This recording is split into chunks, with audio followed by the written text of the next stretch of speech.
Welcome back, fellow gamers. I want to talk to you today about the new legendary creatures from Kaladesh. So our new commanders, or potential commanders. I want to go through what I think of them and where I could see them placing, in decks in the future as, the leader of that deck, the commander. So we'll start with Dapala. The great thing here is that she's a dwarf creature. So dwarves as a type of tribal deck, I don't think we're there yet. We have had dwarves in Magic's past. We haven't had any recently. This is the first set to really bring them back. It's not really to bring that. It is the first set to bring them back. So I'd say we need to wait, probably another set. Hopefully we get a lot of dwarves in Aether Revolt. If not, I don't think we'll be able to go dwarf tribal just yet. But, I guess we can go the way we've gone with the Scarecrow route and just, stuff in changelings as a type of way of going about it, or you get any of the cards that change creature type. And again, same thing with vehicles. I think we're going to really need to wait until Aether Revolt happens in order to see how many vehicles we really get.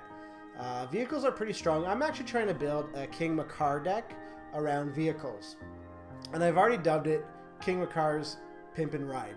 But I'm having a bit of trouble actually filling that up because I think I need more vehicles for that. So I think we're gonna run into that same problem. And again, her last ability, I think it's like both of them combined. We don't have enough doors, we don't have enough vehicles. Maybe just jamming those two together, maybe we get some, but I don't think so. I really don't think that we'll be able to really make her a viable commander at this point. I'd be surprised. You never know. Maybe Aether Revolt does deliver on those goods. And next we have Gonti, Lord of Luxury. So mono black is a tough color depending on who you run with your general. Now I do think that he is, his other ability is pretty good. His death touch is death touch, on a 2/3. It's not bad, but as your general, you're not going to really want to be casting him that much. He does have an enter the battlefield ability, so we'll need to find a way, obviously, to blink him. And in black, it's going to be tough. I would say he would be really good in a black-blue deck. So if he was black-blue, I'd be all over this as a general. I don't think he's going to really find his way. He's not general material. So Kambal is actually pretty interesting. The fact that whenever your opponent casts a spell, you're draining life and I'm gaining life is very appealing in a life gain deck. We've had in the last few releases of product things that have gone geared more towards life gain for black and white, and it's personally my favorite black-white combination is to go life gain. I've had some pretty sick and pretty bad, if I'm going to be honest, some pretty bad life gain decks. Him as a general, I don't think he unseeds like Ailey. I still like running Teza, so I don't think he supplants them. I mean, I love the draining, but I don't think it's enough damage long term. At 3 casting costs, I again would rather play Teza. Oivia Hashiri is actually a pretty interesting commander, and I probably butchered that name, but it's really making a lot of small tokens and then making big tokens. Now, this card actually caused a lot of confusion, where XX was equal to the amount of creatures that people weren't sure, is this supposed to be similar to the star one, or is it XX when it comes out? Does it count itself in? From everything I've read, it looks like it's XX as it's coming in. She's kind of a slow journey. You play her turn 1. Padim is actually a card that I tried to play during my pre-release. And, giving artifacts hexproof is completely irrelevant. Like, especially if you're playing against like a Memnarch player, or better yet, you are a Memnarch player, and you just stuff Memnarch into your 99 and have him. Maybe he comes out, he turns other people's stuff into artifacts, and then when they're on your side of the board, they can't touch them. And for a bonus kicker, you turn Padim into a Memnarch, into an artifact. I think that's pretty cool. I think it might have some legs to it. Then I look at this, why would I want to go mono blue artifact with this general? There are a lot of other great generals that I could be using for artifact deck. I don't think he really fits the bill.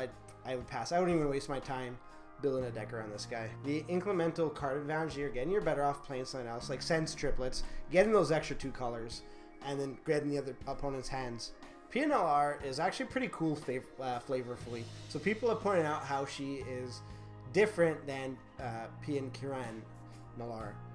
Obviously, half of the abilities are there, but interesting enough, She's still a 2/2, so maybe she was, you know, the strong one in the relationship. Hey, I like a strong woman. But again, I don't really think she's that interesting of a commander. I'd probably rather, you know, run a lot of different other commanders. Duretti comes to mind as a forefront if I'm looking at doing an artifact mono red type thing. The next one's actually really exciting. That's Rashimi. So she provides Cascade for the first spell you cast each turn. Now, if you don't plan on playing a lot of cards each turn, then yeah, you're probably gonna look at this favorably. But it only triggers once each turn, so I'm very weary about the power of this. I think it's gonna be too slow of a general. I love the card, just too slow. So those are our, you know, legendary creatures for the set. Unfortunately, there isn't anything that's really gangbuster. There are a few strong candidates, and I am excited to see where Magic goes with vehicles and doors in the future. Are we going to see vehicles outside of the plane of Kaladesh? If we do, I think the pile is going to take off because vehicles are fairly strong. At least they were in limited. I haven't had a chance to play one in Commander yet, but we'll see. And doors, if we can get a lot of different doors with cool abilities that are in those two colors of white and red, we'll be able to really see her shine as a general. That's it. I'm really interested to see where they go now with Aether Revolt and what legendary creatures will come out of that. I'd like to know your opinion. What do you think of the generals or the possible generals from Kaladesh? Let me know in the comments. I would love to hear it. Thanks for watching.